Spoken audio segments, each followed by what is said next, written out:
खुलुमबाय लोगोफोर, डियार ब्रह्म चेनेलनि खौरां नायगिरि गासैबो रायजो राजा नोंथांमोननिसिम गोजोन फुंबिलिनि बयनिसिमबो गाहाम हामलायथि बावहरग्रोनाय जाबाय। आं दिनै नोंथांमोननि सिगाङाव आरोबाव माखासे सानसेयारि खौरां लानानै फैबावलायबाय। आसा खालामो नोंथांमोनहा खौरांखौ खोनासंनानै मोजां मोनगोन आरो नोंथांमोनहा बेबादिनो सानफ्रोमबोनि गोदान खौरांनि आपडेट मोनबाय थानो थाखाय चेनेलखौ साबस्क्राइब खालामनानै लादो आरो खौरांखौ खोनासंनानै मोजां मोनोब्ला अन्नानै लाइक, शेयार आरो कमेन्टबो खालामनानै होलांब्लानो जाबाय। दिनैनि गाहाय रादाबफोराव दङ हाग्रामा महिलारिया इउपिपिएलनि एनडिएनिफ्राय ओंखारनायखौ राजखान्थियारि गेलेनाय बुंदों। प्रमद बर'आ तामुलपुर बियाबनिफ्राय बिसायख'थि गेलेगोन। इउपिपिएलआ सा-7 बिजाथिफोरनि गिबि फारिलाइ फोसावदों। बिसायख'थिनि सिगां इउपिपिएलआ एनडिएनिफ्राय गावस्राबाय। बिजेपिआ आसाम बिसायख'थिनि थाखाय एसजिपि आरो बिपिएफजों मासि रानलायनायनि फर्मुलाखौ थि खालामबाय। अनलाइन गेमआव नखरनि दोनथुमनाय रांखौ खोमानानै थाखो 10 नि फरायसाया गावखौ फोथैना लादों। इनकाम टेक्स डिपार्टमेन्ट बिफानआ आसाम बिसायख'थियाव गोसोम रांखौ होबथानो थाखाय कन्ट्रल रुम बानायदों। आसामाव साख्रिआवलाफोरनि थाखाय बेथन, एडभान्स आरो क्रेडिट स्किमखौ बेखेवदों। देहा फाहामसालियाव एयार स्ट्राइक खालामनायनि उनाव सा 400 सुबुंनि जिउ खहा जानायनि गिथावना। दानिया फैदो आबुं रादाबाव। गिबि खौराङावनो दङ हाग्रामा महिलारिया इउपिपिएलनि एनडिएनिफ्राय ओंखारनायखौ राजखान्थियारि गेलेनाय बुंदों। बिपिएफनि फारिलाइआ थियारि जाबाय। बड'लेण्ड पिपल्स फ्रन्ट बिपिएफनि गाहाय हाग्रामा महिलारिया 2026 मायथाइनि आसाम एसेम्ब्लि बिसायख'थिनि सिगां इउपिपिएलनि एनडिएनिफ्राय ओंखारनायखौ मोनसे राजखान्थियारि खेला बुंदों। जाथायनि सायाव फिनजाथाय होनानै महिलारि बिथाङा बुङो दि बेफोरबायदि मावफारिया बिसायख'थिनि मावखान्थिनि मोनसे बाहागो आरो बेखौ गोथौवै लानो नाङा। बिथाङा बुंबावदों दि बिपिएफआ फैबाय थानाय बिसायख'थियाव बिजेपि दैदेननाय एनडिएजों थाबाय थागोन। बिपिएफनि दैदेनगिरिया बेखौबो मिथिहोयो दि दोलोआ बिजाथिफोरनि फारिलाइखौ थियारि खालामखाबाय आरो बिसायख'थिनि थाखाय आबुङै थियारि जाबाय। इउपिपिएलआ मासि रानलायनायनि आयदाखौ लानानै एनडिएखौ नागारनायनि थिरांथा लानायनि उनाव बड'लेण्ड टेरिटरियेल रिजनआव राजखान्थियारि थासारिया गोख्रों जादों। नैथि खौराङाव दङ प्रमद बर'आ तामुलपुर बियाबनिफ्राय बिसायख'थि गेलेगोन। इउपिपिएलआ सा-7 बिजाथिफोरनि गिबि फारिलाइ फोसावदों। इउपिपिएलआ 2026 मायथाइनि आसाम बिधान सभा बिसायख'थिनि थाखाय सा-7 बिजाथिफोरनि गिबि फारिलाइ फोसावदों। दोलोनि आफादगिरि प्रमद बर'आ तामुलपुर एसटि बियाबनिफ्राय बिसायख'थि गेलेगोन। दोलो आरो मिरु कमिटिफोरनि गेजेराव सावरायनायनि उनाव बिजाथिनि फारिलाइखौ थि खालामनाय जायो। इउपिपिएलआ बड'लेण्ड ओनसोलारि ओनसोलनि गाहाय बियाबफोराव बिजाथि थिसनदों। गुबुन मुं सायख'जानायफोरनि गेजेराव गागि दैदेनगिरि आरो गोदानफोरखौ टिकेट होनाय जादों, जेराव उदालगुरियाव दिपेन बर' आरो दतमायाव राजुकुमार नार्जारि दं। बे फोसावनाया इउपिपिएलनि बिसायख'थि फोसावदिंनायनि जागायनायखौ दिन्थियो, मानोना दोलोआ 9 एप्रिलनि बिसायख'थिनि सिगां बिटिआरआव गावनि नुजाथिनायखौ गोख्रों खालामनो थांखि लादों। थामथि खौराङाव दङ बिसायख'थिनि सिगां इउपिपिएलआ एनडिएनिफ्राय गावस्राबाय। इउपिपिएलआ 2026 मायथाइनि हादोरसा बिधान सभा बिसायख'थिनि सिगां बिजेपिनि दैदेननाय नेशनेल डेम'क्रेटिक एलायन्स एनडिएजों गावनि गोरोबलायनायखौ मावख'आरि महरै फोजोबबाय। दोलोआ गावस्रानायनि गुबै जाहोन महरै सानस्रियारि फारागथिखौ मुंख'दों। इउपिपिएलनि दैदेनगिरिफोरा बुङो दि बिथांखिफोर आरो मासि रानलायनायनि बेलायाव बिजेपिजों इसिङारि सावरायनाय आरो गोबां गोसो गोरोबलायनायनि उनाव बे थिरांथाखौ लानाय जादों।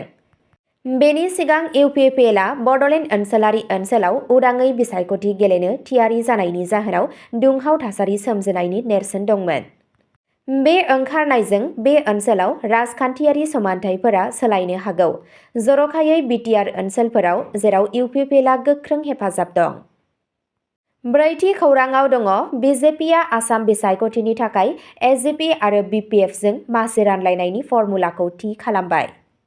2026 मायथाइनि आसाम बिसायख'थिनि सिगां चिफ मिनिस्टार हिमन्त बिश्व शर्माया खुंथायाव थानाय दोलोनि थाखाय जोबथा मासि रानलायनायनि फर्मुलाखौ फोसावदों। गोरोबथा बादियै भारतीय जनता पार्टी बिजेपिआ 89 मासि, असम गण परिषद एजेपि आरो बड'लेण्ड पिपल्स फ्रन्टआ फारियै 26 आरो 11 मासियाव बादायलायगोन होनना फोरमायनायखौ मिथिनो मोननाय जादों। रिपर्टनि बादियैब्ला BPFनि दैदेनगिरिफोरा बुङो दि बिजाथिनि सायख'नाया फ्राय आबुं जाबाय आरो जोबथा फारिलाइखौ थाबैनो फोसावनाय जागोन।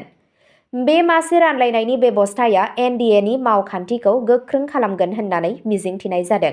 मानोना 9 एप्रिलाव जानो गोनां बिसायख'थिनि सिगां राजखान्थियारि गोरोबलायनाया सोलायगोन।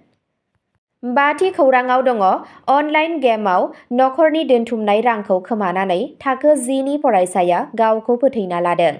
मोनसे दुखुनांथाव जाथायाव आसामनि डिब्रुगड़ जिल्लानि मराननि 10 थाखोआव फरायफुबाय थानाय सासे फरायसाया मबाइल गेमिंआव नखरनि रां दोनथुमनायखौ खोमाना लानायनि उनाव गावखौनो फोथैना लायो।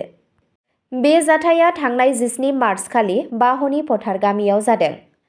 उत्तल गगৈ मुंनि फरायसाया अनलाइन गेमफोराव खरसा खालामनो थाखाय गावनि बिमानि बेंक एकाउन्टनिफ्राय गोबां खेब रां दिहुनदोंमोन होननानै अजद होदों।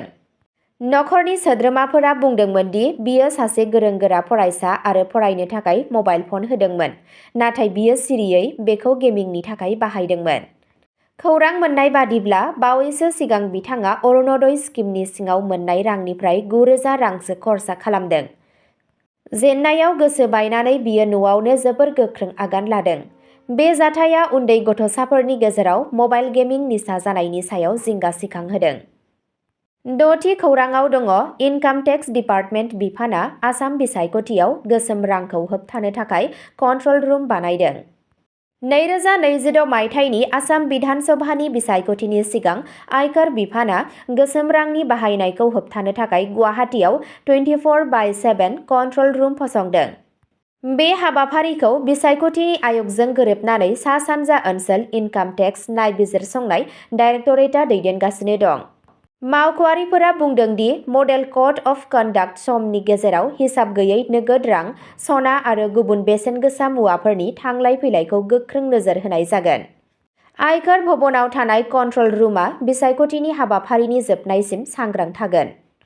नोगोरारिफोरखौ सन्देह गोनां खामानिफोरनि सोमोन्दै जानबुं, वाट्सएप एबा इमेलनि गेजेरजों खौरां हरनो थाखाय खावलायो। बे थांखिया हादोरसायाव उदां, मोजां आरो पारदर्शी बिसायख'थिखौ थि खालामनाय। 7थि खौराङाव दङ आसामाव साख्रिआवलाफोरनि थाखाय बेथन एडभान्स आरो क्रेडिट स्किमखौ बेखेवदों। आसाम सरकारा हादोरसानि मावफारियाफोरखौ रांखान्थियारि बिथिङाव हेफाजाब होनो थाखाय मोननै गोदान स्किम जागायदों। आरजित बेथन एडभान्स (ESA) आरो बेथन लिंक्ड क्रेडिट (SLC). ESA नि सिङाव मावसाफोरा मावख'आरि बेथननि सिगां गावसोरनि सिगांनिफ्रायनो आरजिनाय बेथननि मोनसे बाहागोखौ मोननो हागोन। बे सुबिदायाव सुद लानाय जानाय नङा, नाथाय फिसा-फिसा लेनदेननि मासुलफोरा बाहायजानो हागौ।